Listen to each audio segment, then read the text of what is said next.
उपराष्ट्रपति पद से जगदीप धनखड़ के इस्तीफा देते ही कांग्रेस की उम्मीदों को पर लग गए। पहले तो कांग्रेस ने जगदीप धनखड़ को लेकर जमकर घड़ियाली आंसू बहाए।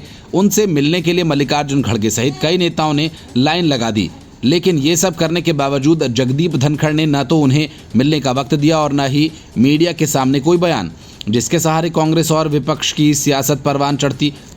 हालांकि कांग्रेस ही नहीं, कई विपक्षी पार्टियां भी जगदीप धनखड़ पर उम्मीद लगाए बैठी हैं कि वे कुछ बोलें और ऐसा बोलें कि पीएम मोदी सहित पूरे एनडीए को घेरा जा सके। यही वजह है कि कार्य मंत्रणा समिति की बैठक में कांग्रेस के नेता जयराम रमेश ने कहा कि जगदीप धनखड़ को फेयरवेल दिया जाना चाहिए। उन्होंने पद की गरिमा का हवाला देकर कहा कि ऐसी असम्मानजनक विदाई नहीं होनी चाहिए। हालांकि सत्ता पक्ष तो छोड़िए, विपक्ष के लिए भी किसी सांसद ने इस प्रस्ताव पर उनका साथ नहीं दिया। इससे पहले रमेश ने सोशल मीडिया पर एक लंबी पोस्ट लिख करके धनखड़ की तारीफ की थी। उन्होंने कहा था कि धनखड़ पक्ष और विपक्ष दोनों पर सख्ती दिखाते थे और नियमों और मर्यादा आदि का ख्याल रखते थे। इस पोस्ट को लेकर भी रमेश की काफी आलोचना हुई, लेकिन कांग्रेस को अब भी धनखड़ से उम्मीदें हैं। सूत्रों का कहना है कि कांग्रेस धनखड़ से वही सब चाहती है जैसा सत्यपाल मलिक ने राज्यपाल पद से हटाए जाने के बाद किया था।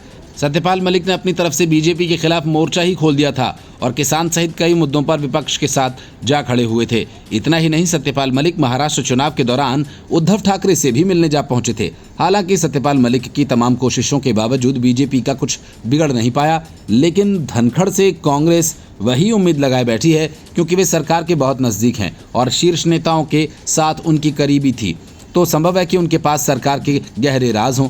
अगर वे सत्यपाल मलिक की तरह राज खोलने शुरू करते हैं तो भाजपा को मुश्किल होगी। हालांकि वे ऐसा करेंगे इसकी संभावना कम है।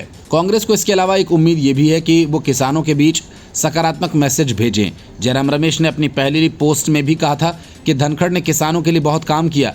अब कहा जा रहा है कि किसान समाज उनके इस्तीफे से आहत है। राकेश टिकैत ने भी इस पर बयान दिया है।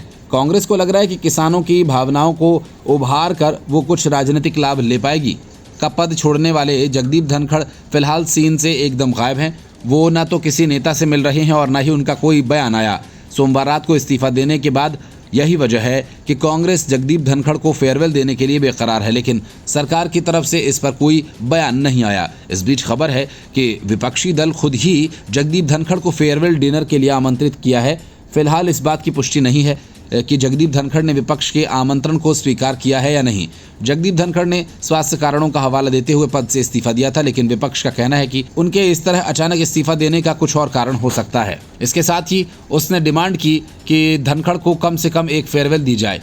अब विपक्ष अपने स्तर से ही फेयरवेल की तैयारी में है। सरकार के साथ कार्यमंत्रणा समिति की मीटिंग में विपक्षी दलों ने मांग उठाई कि जगदीप धनखड़ को फेयरवेल में बोलने का मौका दिया जाए। अब खबर है कि विपक्षी दलों ने अपने स्तर पर ही डिनर का फैसला कर लिया है और जगदीप धनखड़ को आमंत्रित किया है। Bureau report, news of India.